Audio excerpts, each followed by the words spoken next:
Hello, I'm Corey Rutterkopf, Director of Policy with the Burnaby Board of Trade, and I'm joined here today by Mike Volkow, who's running in the by-election to join Burnaby City Council. Hi, Mike.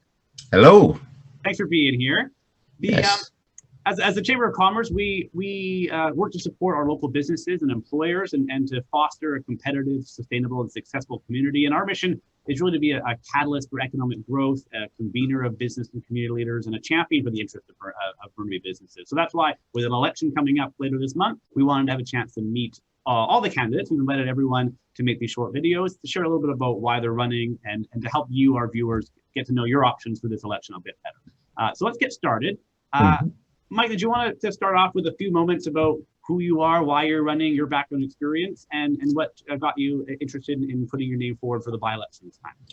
Sure. Well, basically, to start off, I'm 37 years old. I have a wife and 3 young children. We currently reside in a co-op just outside of Burnaby, so in Vancouver, 2 blocks over, off of Boundary Road. And I decided to run because I'm not sure if you're aware, but my father was a city councilor for, 24 years. He was on the Parks Commission. And so I grew up watching him and going around to all the events that he went to. And it kind of became part of my life, being involved with this stuff. And I didn't want to, he passed away, and I was just thinking all that work that he's done, I didn't want it to go to waste, right? Because things have been changing within the Burnaby politics scene, right? Involved with the BCA, how they've kind of changed their stance, and some of their members have dropped away. So I just figured that he's done, in my opinion, and I think lots of people's opinion in Burnaby, he's done a very good job. So I kind of want to continue what he started and kind of expand it into, I'm from a different generation than he is, so I kind of wanted to expand it to my generation, essentially. Okay, great, thanks for that. And yes, we knew your father well and had to engage with him many times, so sorry for your loss and for the city's loss for all his years of service on council. So obviously yes, that goes without saying there. To help for yourself, to help our viewers get to know you a little bit better and some of your thoughts on certain issues, I did have a couple of questions around some general topics that are of interest to our members in the business community. So let's dive into a little bit of some meat here. A topic that's always top of mind and of interest to the business community and to everybody is transportation and traffic. And that's a big responsibility that the city gets involved with around development and roads. So currently the city is updating its transportation plan. That would be something that you'd be voting on if you were on council when that comes forward. We as a board have 22 recommendations to improve transit, which is everything from building more north-south roads for connectivity to improving rider amenities on transit routes so it's more safe and appealing. What would your priorities be, or what do you think needs to happen to make sure transportation in the city is improved and maintained as we continue to grow? Well, it's an interesting question. There's lots of points that could be made about it. I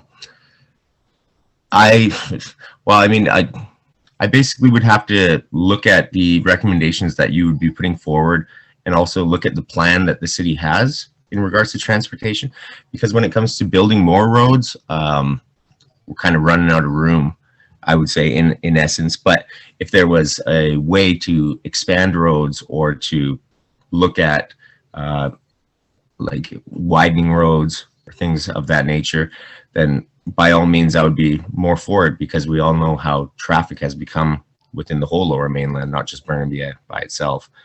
So it would have to be something that I can't really comment on at this time, because I'm not really privy to what the city's plan is. And as for when it comes to TransLink and ridership, that's also part of their deal. So, we have liaisons within the council that speak with TransLink. So we would have to kind of see what TransLink's idea is, because we're only one vote or one voice put forward towards their plan in general. But yeah, in essence, I can't really fully can't really fully answer the question, just because I'm not really in the scene knowing all the information that's needed. Okay, no, fair enough. The one of the things that tied to transportation and traffic and capacity, I suppose, is the growth that the city's experienced, and over the last generation, 20 years, I mean, the city has really taken off and grown in a number of ways. And even last year, in the midst of a pandemic, we had near record-breaking building permits issued. There continues to be a lot of growth and development in our 4 quadrants in the city. Do you have any thoughts on how the city has handled its growth thus far? And you'd like to see how you think the city should continue to grow as our population increases over the next 5, 10, 20 years? Well, to be honest, I understand that growth is going to happen, change happens, but I don't see it as a good direction that the city's heading. Considering, I mean, you can densify certain areas like Metrotown, Brentwood, Lougheed Town Center, but that densification is going to be so huge that the infrastructure that's currently in place, I don't think it's going to be able to hold it. So then you have to look at, like you're talking about roads. I mean, if you take down a mall which had nobody living there, and then you put in, I think they have planned around 18, 20 towers there, right? And you put that many people into one area, sure, you could say that they all want to be using transit, or you want them all to use transit, but in a sense, or in essence, they're not really going to. Most people don't. Most people like to be in the comfort of their own vehicle. So, I mean, as for roads and as for traffic, we can't really further expand much more, right? So the densification and the growth of the city, I think, has been a little bit, they bit off more than they can chew, is my opinion. And then also lots of these areas that they want to redevelop or revamp completely, they need to look at the fact that we don't have adequate schooling situations for people that want to be going to school. So lots of these families want to come in. Well, we have these old schools, so that's a provincial issue, but still the city needs to look at that and get on board with the province and tell them that we need to change this if we plan to grow, right? And so, I mean, in my opinion, I would rather not see all these towers go up. I would rather, if they want to redevelop these areas, look into lower high-rise buildings, much lower, like I'm talking like 3 or 4 story ones, but I don't want to see anything like what's happened in Vancouver, like along Cambie, where they've taken out homes and then put up all these buildings. I don't think that's the right move. That's my opinion, right? But I think that the city's kind of moved on with the growth and densification a little bit too quickly, in my opinion. Okay, one of the areas that we, as a board, have been advocating for is to look at that what we call the missing middle. So there's single family home neighborhoods are there, and the densification has been around transit nodes in the 4 quadrants and focus on condominium style housing units. So we kind of notice there's not a lot in the row home, townhome size for a small family that maybe is too large for a condo, but not large enough or can't afford a single family home. Do you have any thoughts on how we get more of that type of housing stock, whether we need that type of housing stock in Burnaby, and whether that's something that we can get maybe some increased density, but it's a bit more of what we call gentle density throughout the city? Yeah, and gentle density is the best way to put it. Well, like I was stating, I currently live 2 blocks off of Boundary Road. I am in a co-op in Vancouver, and to be honest, co-op housing is amazing. It's great. Not only for the costs, I mean, the cost that of the townhome that I live in is based on my income, which is great, right? Compared to just a basic market value, which is outrageous for anybody, right? Like I say, I mean, I have a wife and 3 children. If I was to try to live in Burnaby right now, I would have absolutely no money for savings, and we'd be not scraping by, but just barely making it by. So I think what Burnaby should do is, I can't really say Burnaby should do it, because co-op housing involves a group that wants to actually build a co-op. So Burnaby would have to, I guess, not allocate land, but you'd have to speak with the province, with the whichever group wants to create a co-op, and then go forward from there. But I do believe that that is a much better way of not revamping a neighborhood, but or rezoning a neighborhood. But I mean, all these blocks that they've been demolishing and changing over in the Metrotown area, you could take that whole block and build a co-op on that same grounds. I understand maybe it's not as profitable for the developer, and maybe you won't get as many property taxes as a city, but it's not about profit for a developer. It's not about the money. It's about the life that people want to live in a city or have as a home. Because calling these apartments homes, last time I checked, this is not New York City, right? We don't need to be living in sky-high buildings. We don't need to have a patio as the backyard for kids, right? I think people would rather have an actual grass yard for their kids to grow up in instead of a patio on the 24th floor, right? So, I mean, my approach would be, I would prefer co-op housing to be the #1 way of where the city wants to go when it comes to rezoning or changing neighborhoods. Because right now, Burnaby doesn't have that many options of co-op housing.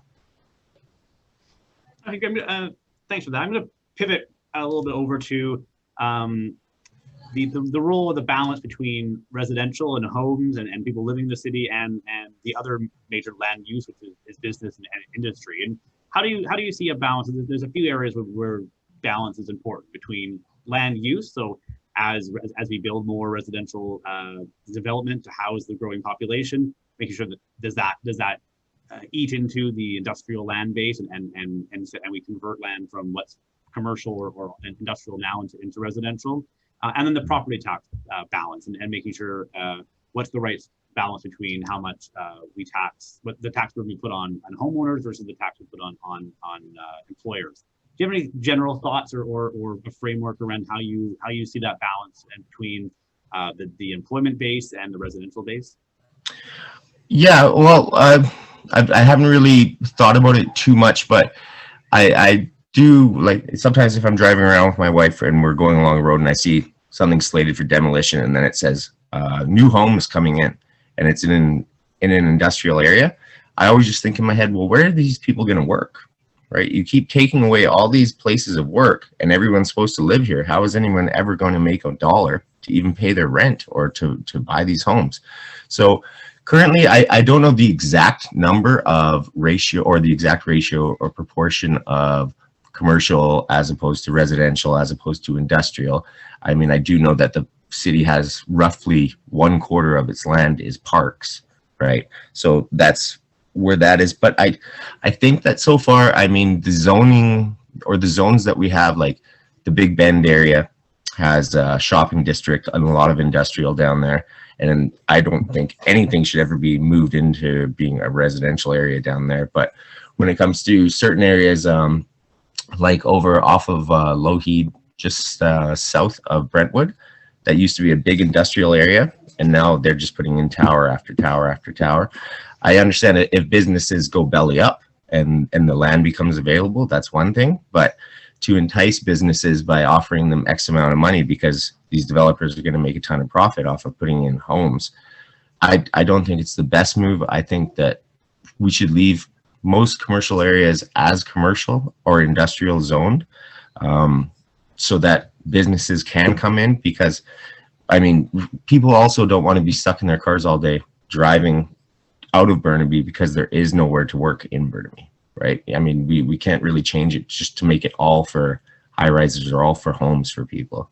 It's just not a proper way of going about it.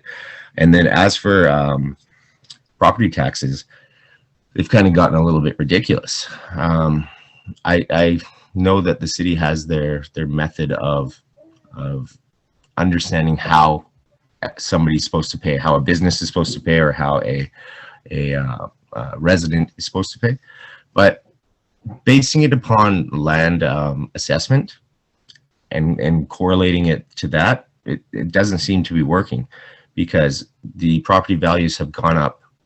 I don't know the exact percentage in certain areas, but based off of the value, what else has changed within the city? Why does the city need to claim that that's how much the property tax is if certain utilities haven't been upgraded?